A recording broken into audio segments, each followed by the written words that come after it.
छोड़ले सैया बगली के हाल में और जाए दो हमरा के छोड़ले सैया बगली के हाल में।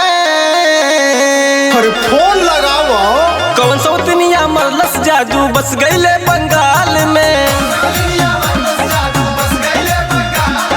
कौन सा दुनिया मरलस जादू बस गईले बंगाल में।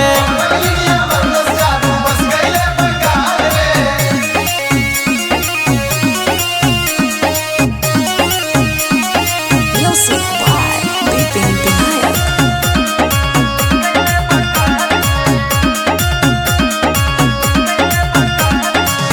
बहे पुरवैया टूटे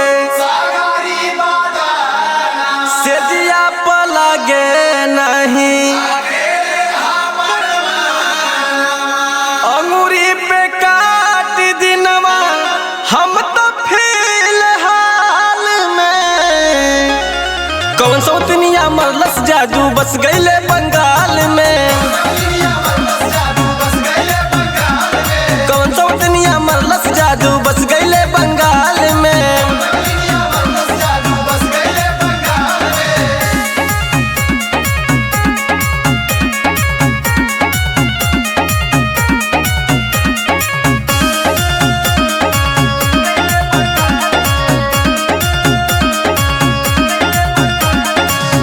अरे दुखवा ना बूझे हमार रविंदर भइल बा मोर।